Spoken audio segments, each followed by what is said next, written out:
Hello, everyone. We have a little changes today. Ia cannot be with us, but Georgi will speak and tell us everything about the first 3 days of inauguration and new era of Not everything, new but administration. something. Georgi, stage is yours. Thank you, Tornike. I would like to greet our audience. Good evening, America, and good evening, Europe, and good morning, America. We have new president, new old president in the United States, and it's quite exciting to see how things are unfold in Washington D.C. Not only during the inauguration per se, but also afterwards.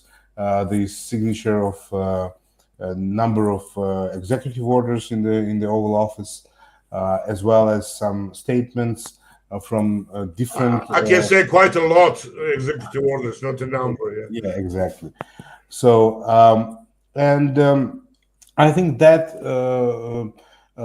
people now start in different parts of the world start to feel what uh, this administration is about and where we're all heading towards. And of course, what is most important for us is the international dimension in the policy of the United States and the new administration, which is now taking shape. And I think, Tornike, we have some video to see uh, where this shaping goes when it comes to the number one priority area in the foreign policy of the Trump administration, meaning Russia-Ukraine war or relations with Russia in general. Well, let's see what we have here. Yes, Yes, please. I'll try to. Okay, just a moment. Excuse me. To speak to President Putin. We're going to have to find out. He can't be thrilled. He's not doing so well. I mean, he's grinding it out, but most people thought that war would have been over in about 1 week. Zelensky wants to make a deal. I don't know if Putin does. He might not. I don't know. He should make a deal. I think he's destroying Russia by not making a deal. Well, no date is set for potential.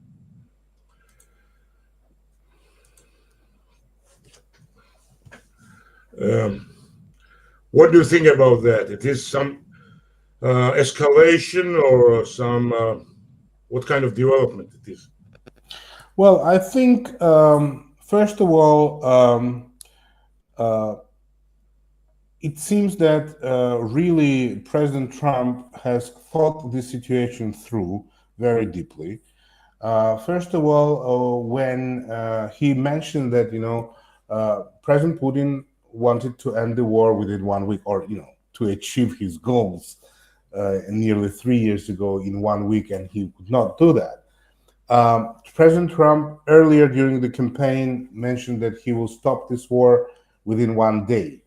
But now I think everybody comes to the conclusion, and rightly so, that But it's this, coming to reality. See the real picture. yes, yes, that basically this war cannot be stopped within days or weeks. This is a process, and if we are talking about negotiations, which President Trump rightly mentions here, we are talking about people who are willing to negotiate. If if one side in this context, uh, we're talking about President Putin, is not ready to come to the negotiation table openly with open options for the future, uh, aiming just to have gains and not concessions. Basically, there is no road ahead. So basically, what President Trump now is stating, probably there were certain contacts with the Russian side, and even not if not talking about contacts, we can see the statements of Foreign Minister Lavrov that several days ago basically made a statement that that the aims of the Russian Federation are same today as they were like 3 years ago, meaning change of power in or regime, as they say in Kiev and basically annexation of the whole country. And President Putin also hinted that there is no the way that Russia can make any compromise on the situation in Ukraine, because he stated also not long ago that their aim is, their red lines, let's say, is the recognition by the international community of the annexation of the 4 regions of Ukraine, meaning Donetsk, Luhansk, Kherson, and Dnipropetrovsk regions, plus Crimea. East part of Ukraine, yes, the border Southeast. of Russia. Southeast. Southeast. And then a demilitarization of Ukraine, meaning that Ukraine will be allowed to have only, according to Russia, of course, only 50,000 troops for the country of this size. This is nothing. Lifting of all the sanctions that are imposed now on Russia, and Russian economy is suffering for that. And as President Trump, Putin said, Putin is destroying Russia, meaning he's rationally thinking about it. So I want to Georgi, one moment. We know the reaction of now Senator and now State Secretary Rubio about that this will give Russia time to prepare again, and it will be the same after 4 or 5 years. So it's quite rational view, yes? It is realistic, I would say.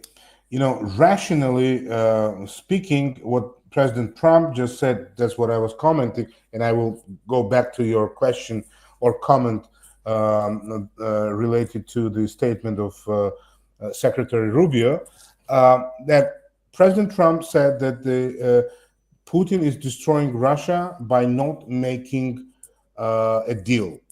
Meaning, if Russia, what does that mean for me and my understanding of it? So, first of all, Putin destroying his Russian economy because there's unprecedented, let's say, sectoral and financial and many other types of sanctions that were imposed not only by the United States but by other countries like European Union, Britain, and others, Japan, for that matter, imposed on Russia. And one small thing, President Trump said, I can make a great favor to President Putin to make a deal. Now it will be a favor for him to make a deal.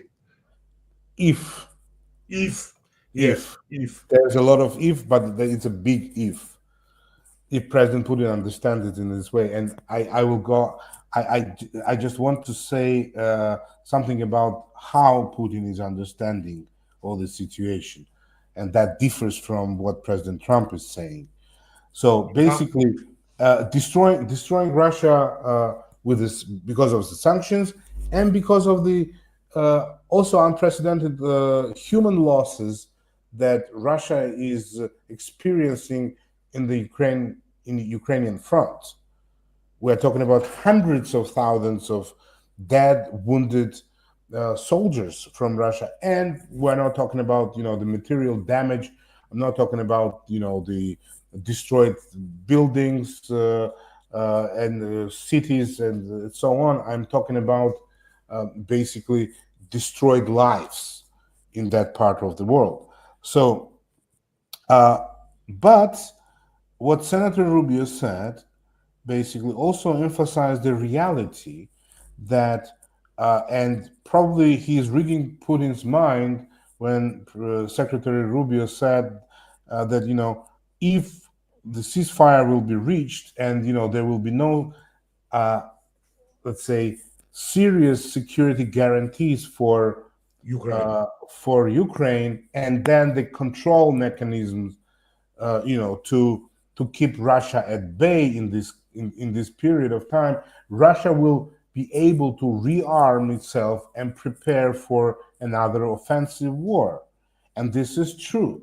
And everybody understands that. Now, going back to what you just said about President Trump and how much rational thinking of President Trump corresponds to the rational understanding of the situation from the side of the President Putin, and that's where I think these two leaders of two countries are basically absolutely different. They differ from each other.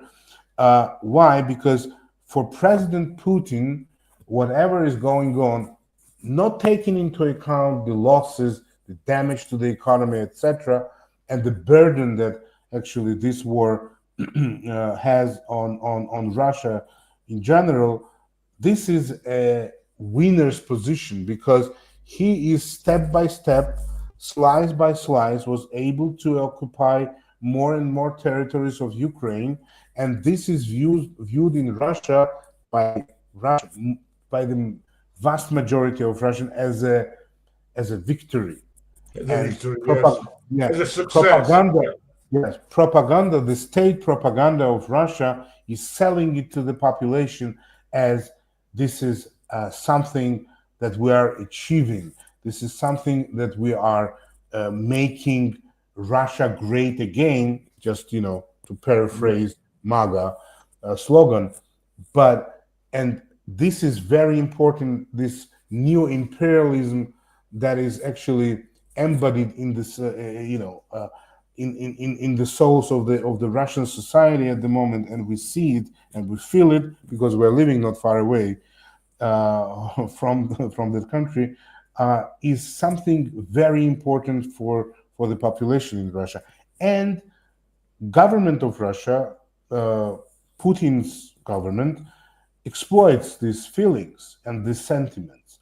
So therefore, I think the rational attitude of President Trump and mixed, let's say, or coupled with the realistic views of Secretary Rubio, and also taking into account Secretary Rubio's background, Yes.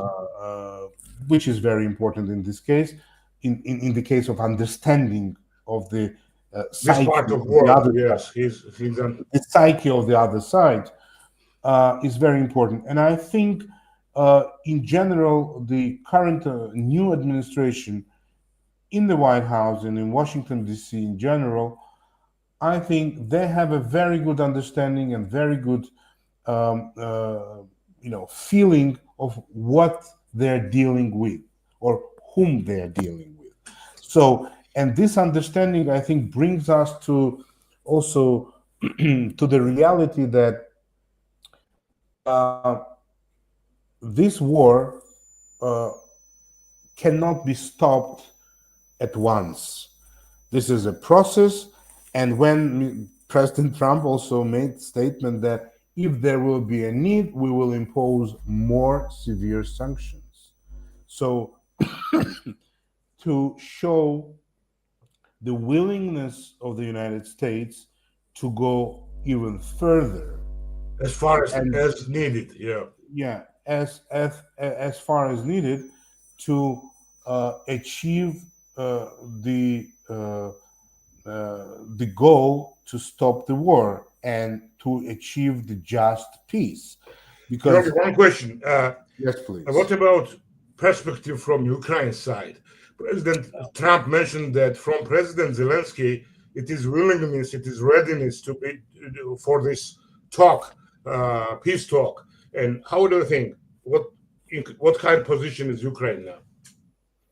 Well, of course, for Ukraine is after 3 years of this severe war that they are facing, then the nation is facing, with the significant losses of significant human losses, probably loss of the economic power that actually Ukraine was before, and we all know about it, and some other disadvantaged situation. I mean, loss of the territories, etc.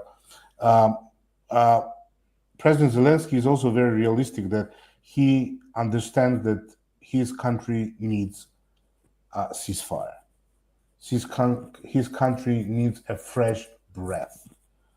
And this can be achieved only with involvement of the United States. No other power in the world Yes. can help Ukraine to negotiate a peace agreement or any kind of agreement with Russia to stop the war for now. But what is important for Ukraine, and it was stated by President Zelensky for the last several months when he started to announce that Ukraine has its own peace plan, and we remember that Zelensky deliberately traveled to Mar-a-Lago, or residence of President Trump, in the spring, sorry, in the fall of this year, last year, to present this plan. So President Trump is actually aware of this document, and I think they have a very good understanding between themselves. I mean, taking into account all the statements that we afterwards have heard or read, and this is the first and foremost importance in this document is the security guarantees for Ukraine. So mainly we're talking about like ceasefire agreement. So there are no guns like firing on the front line first, and people are not dying. Second is basically a supply of military equipment and weapons to Ukraine, so armament of Ukraine. So in case Russia in the future, will act aggressively against Ukraine again, Ukraine will be prepared to fight back adequately. Georgi, we have question from. Thank you. First of all, thank you for watching us and actively participating. Do you think Zelensky will give up occupied territories for ceasefire? That was actually, thank you for the question, Snoopy. That was my next point that I wanted to say. That, and notwithstanding that this occupied territory will remain, I mean, this is according to the plan or to certain points that were made public about the plan.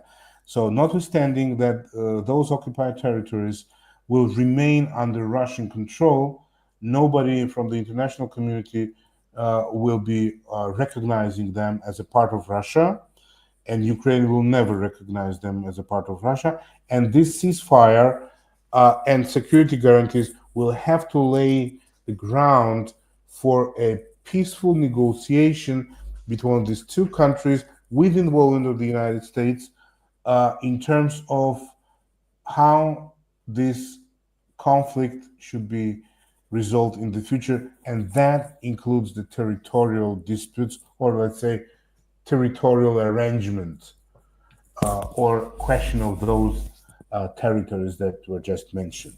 So what some experts were saying, that this is basically kind of Korea-like deal, when the ceasefire was reached and then the country was divided into two parts.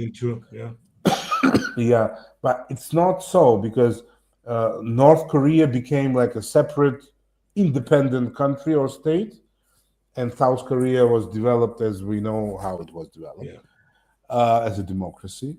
In this case, Russia wants to not only, I mean, it occupied and it already introduced certain articles in its own constitution 2 years ago, where all these regions were basically announced as the Russian territories. And even now, in the Russian establishment, they were called as a new territories. When you listen to the interviews of the Russian officials related to some, I don't know, like social spending or the budgetary allocations, let's say budgetary allocations for the new territories. And when they say new territories, we assume, not only assume, but we know that in Russian reality, it means, what is it? The occupied territories of Donetsk and Donetsk, Luhansk, Zaporizhia, and Kherson. So what I want to say is that basically Russia in its own internal legal documents, it already basically annexed it. So Russia is the only country in the 21st century after, I would say, annexation of Sudets and other, parts of neighboring country. I mean, when Germany annexed the territories during the Second World War, Russia is the only country afterwards that was doing, repeating these, I would say, mistakes of the Nazi Germany.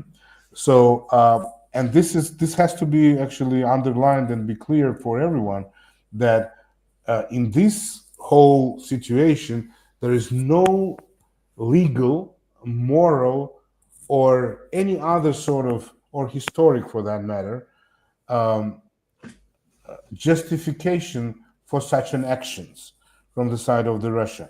And I'm very happy that why I'm speaking these things, to our audience, because in my understanding, um, I think current administration, taking into account and looking at statements and uh, positions that were actually announced by the officials from Washington D.C. within these 3 days, right? Within 3 days, yeah, at the very beginning. Are clearly pointing out that there is a very deep and clear understanding of what is going on and where these things are stuck, It's definitely good news. Yes. and the nature of the problem. So, and another very important issue for me basically is that after looking at the situation from close up, being in the office, uh, the new administration officials basically are not in rush because they Mhm. are really diving into the problematic issues of this whole problem very in a very detailed manner.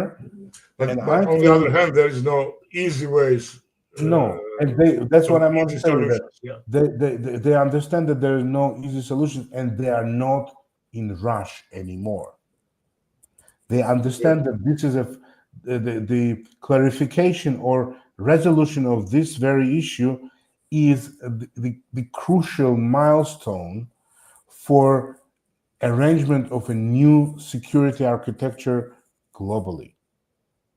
And Okay, it's not one only more Europe. issue, one more Yes. question about this. We know that now is starting negotiations with China. There was phone call between President Trump and leader of China. What it means from the point of view of Russia? It is good news for Russia or bad news if United States and China go alongside? Well, Well, let me put it in this way.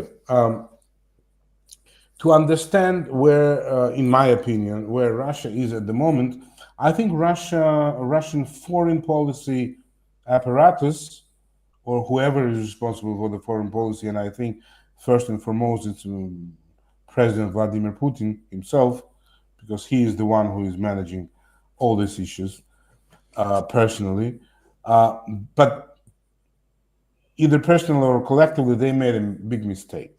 First, uh, 3 days before the inauguration of President Trump, Russian Federation uh, signed a strategic partnership agreement, whatever it means, with Iran. with Iran, yeah. Uh, why it is a mistake? Because first and foremost, if Russia wanted to have a positive meeting with President Trump and to offer his help in something,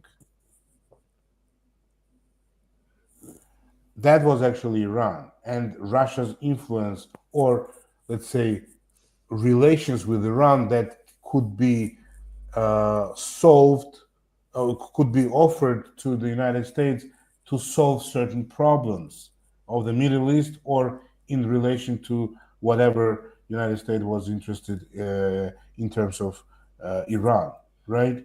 And by signing the strategic partnership agreement, basically Russia flagged up, that they are already settled with Iran in the same camp, which is absolutely Yes. opposite camp with the United States. So they made a very loud statement that if Iran is a challenger for the United States in the region, we will also join Iran, We will not join you. only not only in that region but also elsewhere where we can.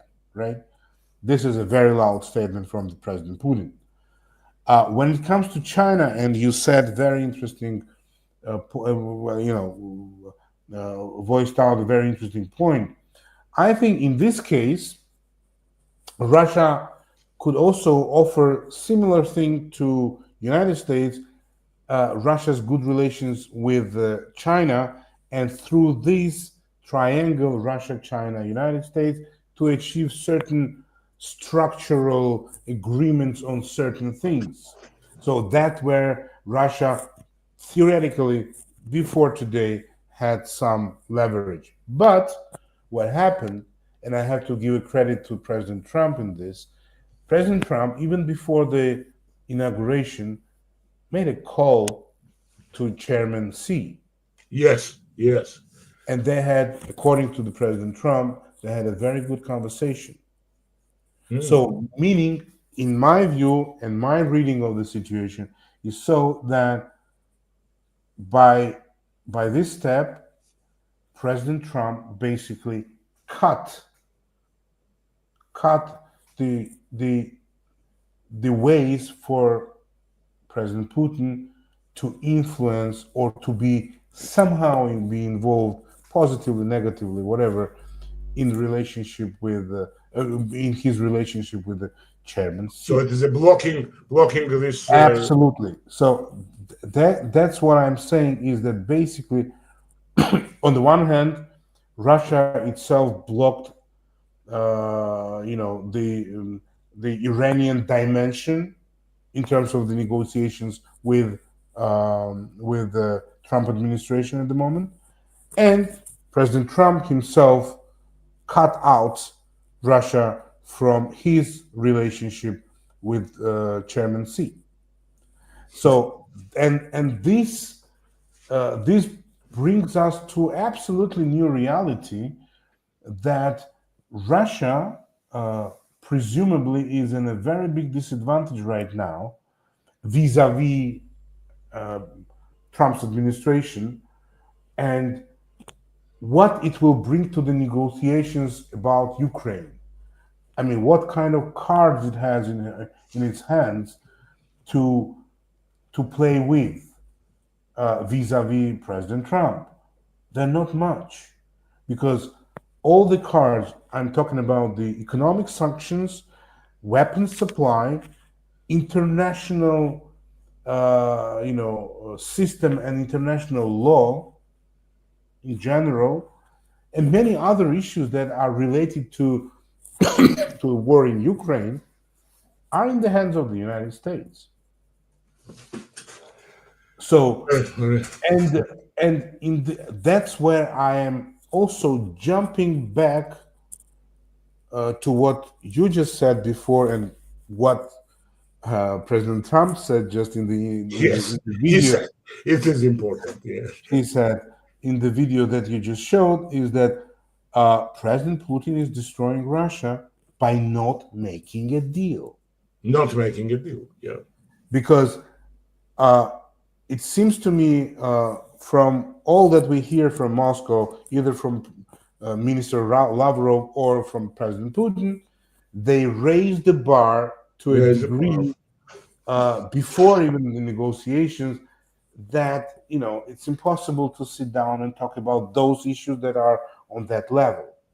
So they have to calm down, and to calm them down, you have either to force them to calm down through sanctions, through military defeat, or some other measures. I would say, I don't know what, but let's leave it. Or in other words, you have to sit and wait until the situation in the country, I'm talking about Russia, sorry, a situation in Russia will be degrading to a degree that Russian government will not be able to satisfy certain needs of the country or the population. Yeah. And then they will be forced, because of internal problems, to sit down and negotiate. Very complicated reality. And one last question. This new development, what it means for Caucasus region and for Georgia? Is it some changes? What we are looking for?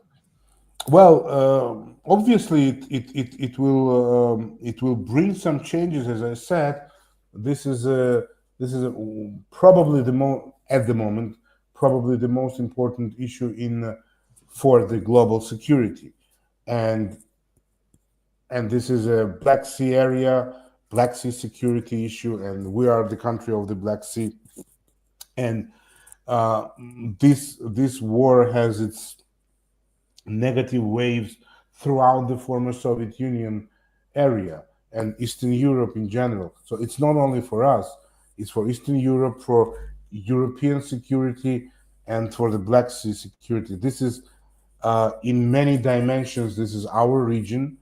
And of course, we are also bordering Russia, and Russia has certain aspirations towards Georgia by occupying 20% of our territories. So, weakened Russia will probably open up certain opportunities for Georgia in the future. I'm not talking about military operations Yeah.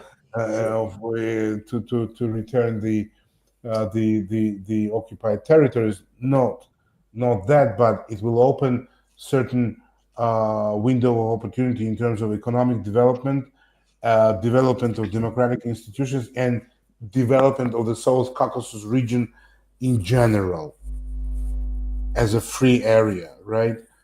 Free area from Russian influence and from other influences as well. This is one. The second option, if Russia will be somehow strengthened by the peace in Ukraine, peace deal in Ukraine, I would say, or its resources will be freed. I mean, military resources will be freed from Ukrainian front, and they could be used elsewhere. Then they will be probably used not only in our region but also in Central Asia, etc. So, therefore, I'm not teaching anyone. I just want to point out that it is crucially important for Western policymakers in Western Europe and the United States to think about settlement of the war in Ukraine as from the global security point of view, Yeah. and that deal has to include not only a ceasefire on the front line in Ukraine, but also Russia's, let's say, behavioral issues afterwards in its own neighborhood, because it's not only us being the neighbors of the Russia from the south, but we have Baltic states and others. I mean, Finland, Sweden, yeah, they're members of NATO, but we know that initial plans of Russia goes far beyond Far Ukraine. beyond the situation. So and statement of Mr. Lavrov, he just said it, I think yesterday or day before yesterday, that our initial plans have not been changed. And we're talking about the foreign minister of Russian Federation. It's a serious statement. So that's why I'm saying that important is to once and for all, or for a long time, to basically make a deal that will help the area of this or the countries of the former Soviet Union to feel safe from Russia, because today nobody is safe. That's what Yeah, again, very complicated reality, and thank you for interesting. I think Yes. Snoopy had another question about Putin will say that they achieved Yeah, goals of special we military talked about operation. that, but if Yeah, you need to, we spoke about it, and I just would like to repeat: whatever Putin thinks that he annexed is against international law and cannot be recognized. So it will remain solely on the paper and only for Russia for now.